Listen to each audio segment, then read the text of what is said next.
Alors dans cette vidéo, nous allons voir un exercice très classique d'application sur le théorème des valeurs intermédiaires.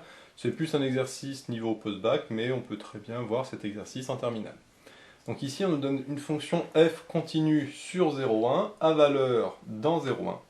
Et la question, c'est de montrer que l'équation f de x égale x admet au moins une solution sur l'intervalle 0,1.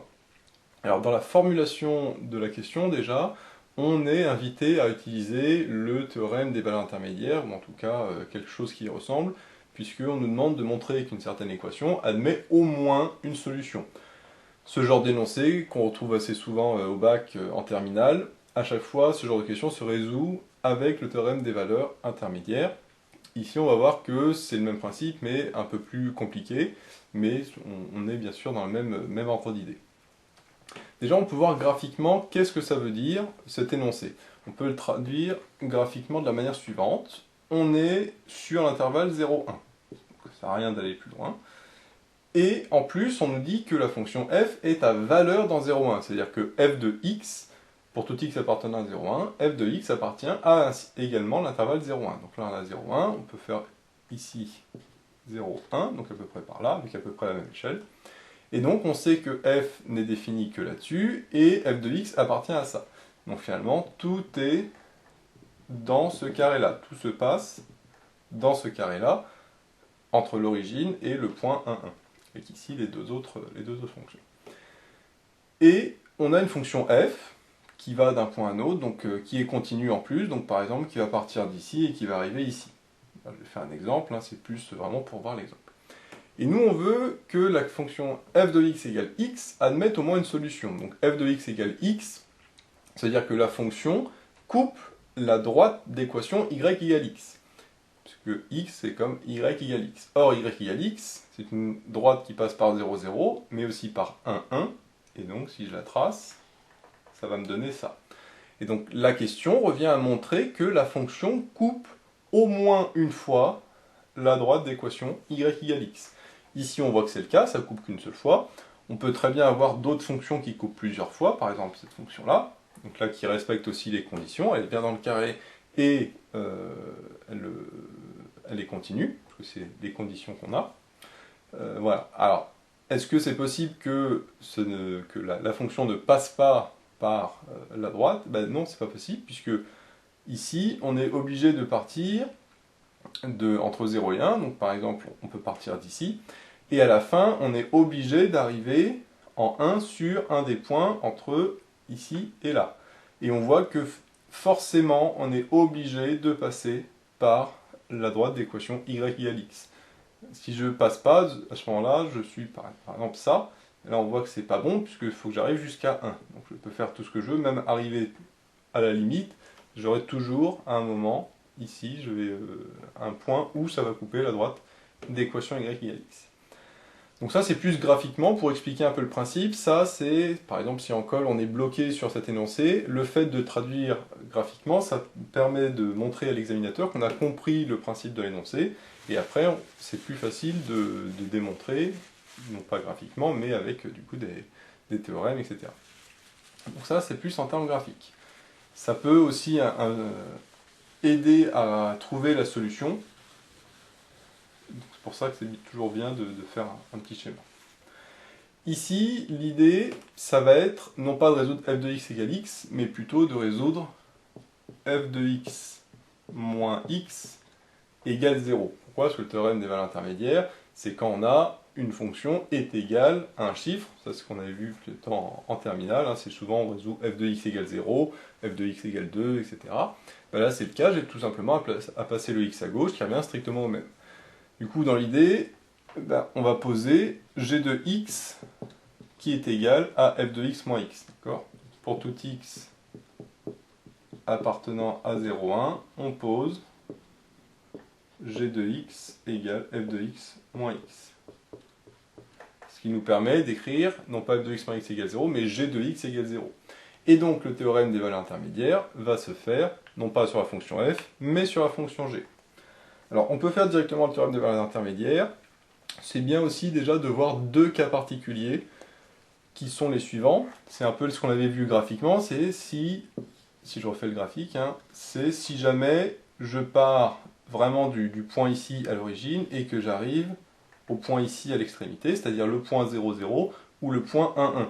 Donc là, on est à la limite, on va dire, du fait que ça coupe, mais c'est quand même solution. Et donc, on va déjà écarter, entre guillemets, ces deux solutions. Alors, on va dire que c'est des cas particuliers. Et après les écarter avant d'appliquer le théorème de valeur intermédiaire. Alors, le premier cas, c'est si f de 0 égale 0. C'est-à-dire que ma fonction part de l'origine, mais à ce moment-là, 0 est solution de l'équation. Parce que moi je aurais f de x égale x, si f de 0 égale 0, à ce moment-là, j'ai bien 0 qui est solution de l'équation f de x égale x, et donc j'ai bien montré que f de x égale x admettait au moins une solution sur 0. Deuxième cas, si f de 1 est égal à 1. Là, de la même manière, finalement, c'est 1 qui est solution de l'équation. Je ne vais pas tout réécrire, parce que c'est la même chose. f de 1 égale 1, x égale 1 est bien solution de l'équation f de x égale x, et sur 0, 1. Bien sûr, à noter que j'ai ici 0, 1 fermé. Donc 1 et 0 peuvent bien être solution de l'équation. Donc si j'ai f de 0 égale 0 et f de 1 égale 1, à ce moment-là, j'ai des solutions qui sont bien sur 0, 1, donc il n'y a pas de souci. Donc désormais, je vais supposer que f de 0 est différent de 0, et que f de 1 est différent de 1. Donc à ce moment-là, 0 et 1 ne sont pas solutions de l'équation. Donc pour la suite, je vais dire, supposons f de 0 différent de 0, et f de 1 différent de 1. Alors, bien sûr, ces cas particuliers se font non pas sur la fonction g, mais sur la fonction f. La fonction g ne va intervenir que dans la suite, au moment où on va parler du théorème des valeurs intermédiaires. Donc je fais maintenant cette supposition, que f de 0 est différent de 0 et que f de 1 est différent de 1. Et ce que je vais calculer, c'est g de 0 et g de 1, puisque j'applique le théorème des valeurs intermédiaires à la fonction g. Sur l'intervalle 0,1, il faut que je calcule g de 0 et g de 1. Que vaut g de 0 ? G de 0, donc on a dit g de x, f de x moins x, donc g de 0, c'est f de 0 moins 0, donc qui est égal finalement à f de 0. Or, f de 0, on sait que lui, il est compris entre 0 et 1, ça c'est par hypothèse qu'on dit que f est à valeur dans 0,1. C'est pas sur 0,1, quand on dit sur 0,1, ça c'est le x, mais f de x, lui, était à valeur dans 0,1, c'est-à-dire que f de 0 est compris entre 0 et 1.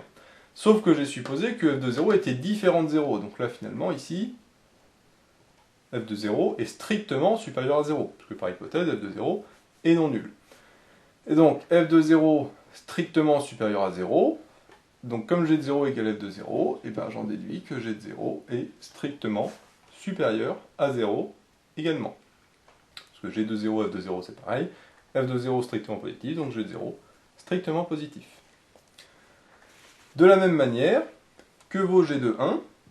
Je vais l'écrire ici, g de 1 par hypothèse c'est f de 1 moins 1. Or, f de 1 est différent de 1. Donc là, ce que j'avais écrit ici, inférieur ou égal, en fait, c'est strictement. Donc j'ai non plus f de 0, mais finalement ici, f de 1, qui lui est toujours à valeur dans 0,1, normalement, mais comme f de 1 est non nul, finalement j'ai f de 1 strictement plus petit que 1. Ce qui me fait que f de 1 moins 1 est strictement négatif. J'ai juste passé le 1 à gauche. Et f de 1 moins 1, c'est g de 1. Donc finalement, j'ai g de 1 strictement négatif. Ça, c'est la première étape. Calculer g de 0 et g de 1, et voir que g de 0 est strictement positif, et que g de 1 est strictement négatif. Donc ça, c'est tout simplement en calculant que vaut g de 0 et g de 1, et en utilisant cette hypothèse-là, le fait que f est à valeur dans 0,1, et qu'en plus, j'ai supposé que f de 0 est non nul, et que f de 1 est différent de 1. Donc ici, l'égalité compris entre 0 et 1 se transforme en stricte inégalité au moment de f de 1 égale 1, et qu'on l'a vu avant, pour f de 0, ici c'est strictement positif. Donc une fois que j'ai ça, je vais pouvoir effacer. Et maintenant, je vais pouvoir appliquer mon théorème des valeurs intermédiaires, après avoir bien sûr complété les hypothèses. Donc là, je mets juste les premières hypothèses, qui est G de 0 strictement positif et G de 1 strictement négatif. Maintenant, deuxième hypothèse pour appliquer le théorème des valeurs intermédiaires, c'est que G doit être continu. Comme G c'est f de x moins x, et que f est continu, et que la fonction qui a x associé x est continue également, ben G est continu. Donc je dis juste, G est continu sur 0, 1, car f continue. Je ne parle pas du x, parce que lui c'est évident, donc ça j'en parle pas. Le plus important c'est le f, il faut bien utiliser que le f soit continu sur 0, 1. Donc G est continu, donc là j'ai bien mes deux hypothèses. J'ai pas besoin de dire que G est strictement croissante ou décroissante, parce qu'ici je veux juste que l'équation admette au moins une solution, non pas une unique solution, donc il n'y a pas de souci. Ces deux hypothèses-là suffisent. Et donc, d'après le théorème des valeurs intermédiaires, que j'appelle le TVI, pour abréger, l'équation G de x égale 0, parce que ici j'ai G de 0 strictement positif, G de 1 strictement négatif, donc je peux aussi écrire comme ça, pour avoir les deux d'un coup, ça on comprend mieux, G de 0 strictement positif. L'équation G de x égale 0 admet au moins une solution,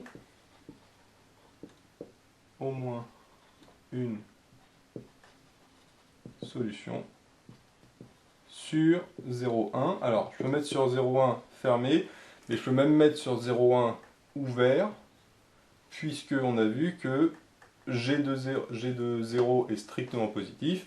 Alors, par contre, c'est en 0 que c'est ouvert, puisque G de 0 est strictement positif, donc n'est pas égal à 0. Par contre, G de 1, lui, peut être égal... non, tant pour moi. G de 1, on a vu qu'il était strictement négatif, également. Donc en 1, c'est pas non plus solution. Donc maintenant, je remplace G de x parce que ça vaut. G de x, ça vaut f de x moins x. Donc ça me fait que f de x moins x égale 0 admet au moins une solution. Donc là, je mets 3 petits points. Et f de x moins x, c'est comme f de x égale x, je passe le moins x à droite, admet au moins une solution sur l'intervalle 0,1. Donc là, je ne le mets pas. Je mets 3 petits points, parce que j'ai déjà écrit au-dessus, pour aller plus vite. Et donc, j'ai bien montré que c'était bon. F de x égale x, ça admet au moins une solution, alors sur l'intervalle 0,1 ouvert, mais si c'est sur l'ouvert, c'est sur le fermé, qui peut le plus, peut le moins.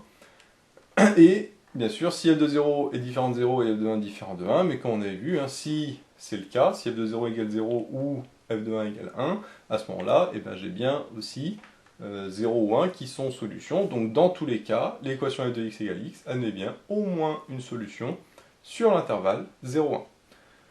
Donc comme on le voit ici, ce qui est important, c'est de poser g de x égale f de x moins x, puisque si on veut appliquer le théorème de l'intermédiaire, il faut bien passer le x à gauche pour avoir non pas une variable, mais une constante, parce que le TVI s'applique généralement quand on a une fonction égale une constante. Et ici, la fonction, c'est pas f, puisque f n'est pas égale à une constante, mais à x, mais du coup, on transforme pour avoir une fonction g qui, elle, à ce moment-là, vaut 0. Enfin, en tout cas, on nous demande de montrer que cette équation admet au moins une solution. Alors, pour terminer, je vais juste montrer pourquoi l'hypothèse f continue est importante. C'est vrai que tout à l'heure, on n'en a pas parlé quand on a fait le graphique. Donc là, déjà, c'est important parce que je l'utilise dans le théorème des valeurs intermédiaires, mais surtout, c'est parce que si, imaginons que ma fonction n'est pas continue, donc là j'ai f de x, là j'ai y égale x, je peux très bien avoir par exemple quelque chose qui fait ça. Une fonction f qui elle ferait ça, donc qui serait ici, hop, voilà, donc là qui serait continue à gauche mais pas continue à droite, donc ici il fait un saut, donc là, elle est bien sur 0,1 à valeur dans 0,1, si je dis que le 1 est ici et ici. Donc ces hypothèses-là sont bien vérifiées, par contre, j'ai pas l'hypothèse f continue.